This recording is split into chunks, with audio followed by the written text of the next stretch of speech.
اس وقت نان پرینیئر جسے عرف عام میں کچے کا علاقہ بھی کہا جاتا ہے، تمام شش ماہی نہریں بند پڑی ہیں۔ ان علاقوں میں گنے کی فصل اور آموں کے باغات کو پانی کی اشد ضرورت ہے۔ اس طرح باقی فصلات کو بھی نہروں کی بندش سے کسان پریشان ہیں۔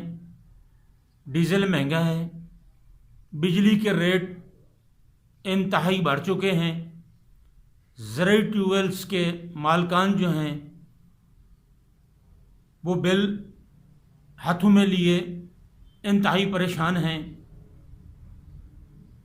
کہ بے شمار قسم کے ٹیکسز نے ان کی چیخیں نکلوا دی ہیں۔ حکومت کی کسان کش پالیسیاں کب ختم ہوگی؟ کون ختم کرے گا؟ کسان اس سوچ اور فکر میں ہیں اور ایک بڑے لانگ مارچ کی احتجاج کی تیاری کر رہے ہیں۔ 31 مارچ کو اسلام آباد کے لیے ملک بھر کے کسان ٹریکٹر ٹرالی لانگ مارچ کا اعلان کیے ہوئے ہیں۔ میں شش ماہی نہروں کی بات کر رہا ہوں۔ گزشتہ سال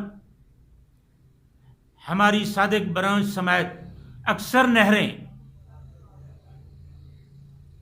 اکتوبر کی بجائے ستمبر میں بند کر دی گئی تھی۔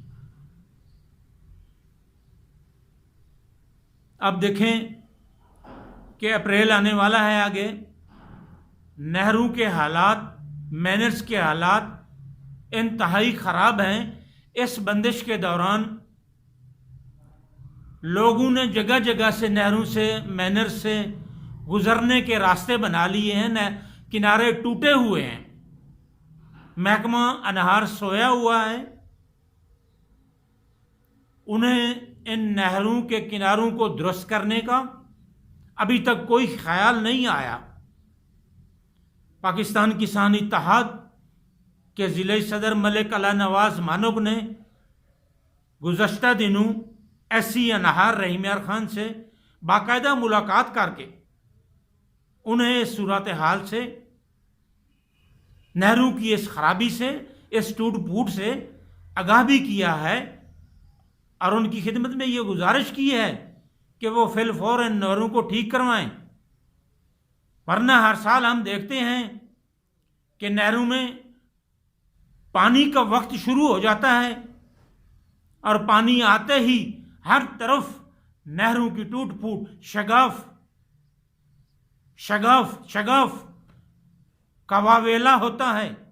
شگاف کے نام پہ یہی محکمہ انہار پھر فنڈز کھاتا ہے، لوگوں کی باریاں مس ہو جاتی ہیں، کسانوں کا نقصان ہو جاتا ہے، کیونکہ شگاف کو پر کرنے کے نام پہ نہر بند کر دی جاتی ہے۔ محکمہ انہار کسانوں پر ترس کرے، اپنی ذمہ داریوں کا احساس کرے، نہروں کی فی الفور نگرانی کر کے جہاں جہاں خراب ہیں ان کی مرمت کا بندوبست کیا جائے، اور آئندہ اپنے فیلڈ سٹاف جو ہے اس کے ذریعے نہروں کو ڈیمیج کرنے والے سلسلوں کو بھی روکنا چاہیے۔